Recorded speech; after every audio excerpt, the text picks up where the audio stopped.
जय श्री कृष्णा। राधे राधे। आप सभी को माघ मास की ढेरों शुभकामनाएं। सारे संसार के कर्ता श्री भगवान विष्णु, भगवान शिव, माता लक्ष्मी और देवी सरस्वती तथा श्री गुरु जी के चरण कमलों में प्रणाम करके मैं माघ मास महात्म्य का 20वां अध्याय सुनाती हूँ। वेदनिधि कहने लगे कि हे महर्षि, धर्म को जल्दी ही कहिए, क्योंकि शाप की अग्नि बड़ी दुखकारक होती है। लोमेश ऋषि जी कहने लगे कि यह सब मेरे साथ नियम पूर्वक माघ स्नान करे, अंत में यह शाप से छूट जाएंगे। मेरा यह निश्चय है, शुभ तीर्थ में माघ स्नान करने से शाप का फल नष्ट हो जाता है। 7 जन्मों के पाप तथा इस जन्म के पाप मार्ग में तीर्थ स्थान पर स्नान करने से नष्ट हो जाते हैं।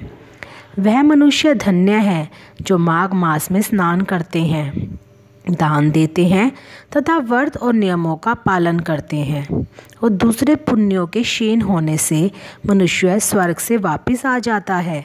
परंतु जो मनुष्य माघ मास में स्नान करता है वह कभी स्वर्ग से वापस नहीं आता।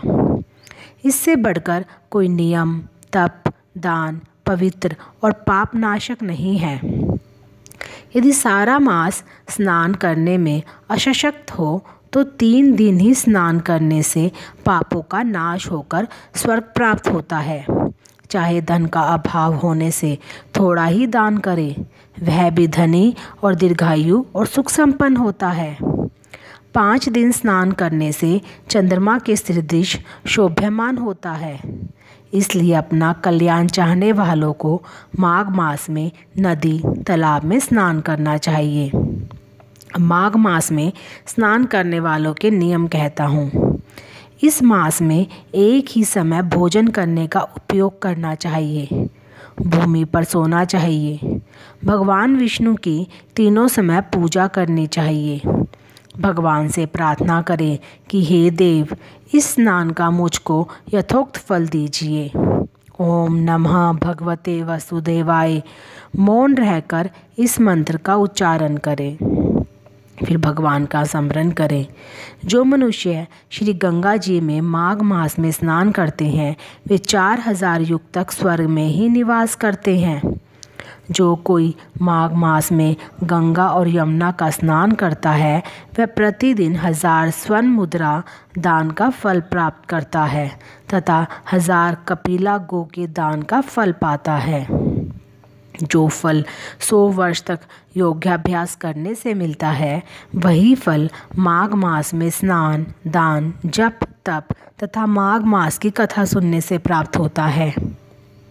जैसे सर्प पुरानी कांचली को छोड़कर नया रूप ग्रहण कर लेता है, वैसे ही माघ मास में स्नान करने से मनुष्य पापों को छोड़कर स्वर्ग को प्राप्त होता है।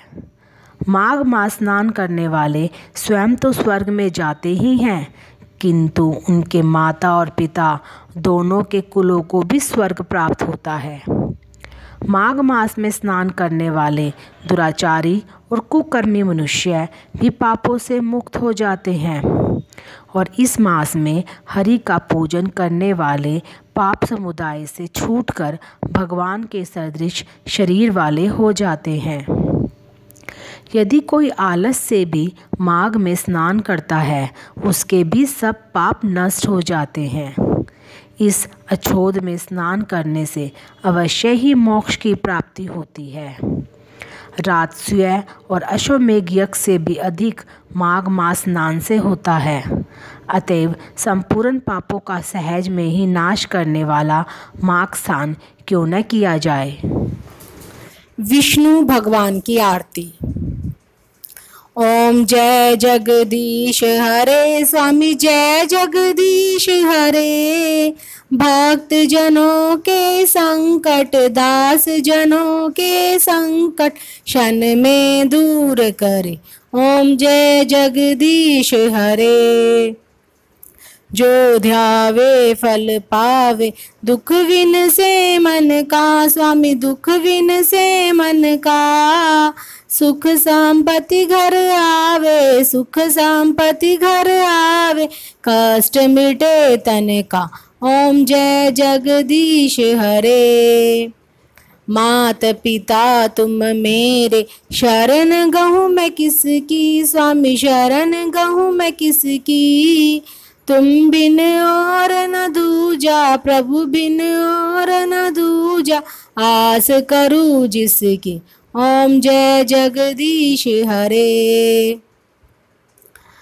तुम पूरन परमात्मा तुम अंतर्यामी, स्वामी तुम अंतर्यामी। पार ब्रह्म परमेश्वर, पार ब्रह्म परमेश्वर, तुम सबके स्वामी। ओम जय जगदीश हरे। तुम करुणा के सागर, तुम पालन करता, स्वामी तुम पालन करता। मैं मूरख खल खामी, मैं सेवक तुम स्वामी, कृपा करो भरता। ओम जय जगदीश हरे। तुम हो एक अगोचर, सबके प्राणपति, स्वामी सबके प्राणपति। किस विधि मिलूं दया मैं, किस विधि गऊं शरण मैं, तुमको मैं कुमति। ओम जय जगदीश हरे।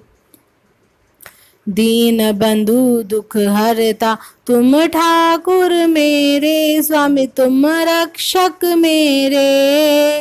अपने हाथ उठाओ, दया कर चरण लगाओ, द्वार पड़ा मैं तेरे। ओम जय जगदीश हरे। विषय विकार मिटाओ, पाप हरो देवा, स्वामी कष्ट हरो देवा। श्रद्धा भक्ति बढ़ाओ, श्रद्धा प्रेम बढ़ाओ, संतन की सेवा। ओम जय जगदीश हरे। बिलनी के बेल, सुदामा के चावल, रुचि रुचि भोग लगे, स्वामी रुचि रुचि भोग लगे। ऐसे दीन दयालु, ऐसे भक्त कृपालु, सबके कष्ट हरे। ओम जय जगदीश हरे। तन मन धन सब कुछ है तेरा, स्वामी कब कुछ है तेरा। तेरा तुझको अर्पण, तेरा तुझको अर्पण, क्या लागे मेरा। ओम जय जगदीश हरे। श्री जगदीश जी की आरती जो कोई नर गावे, स्वामी जो कोई जन गावे। कहत शिवानंद स्वामी, कहत हरि हर स्वामी, मन वांछित फल पावे। ओम जय जगदीश हरे।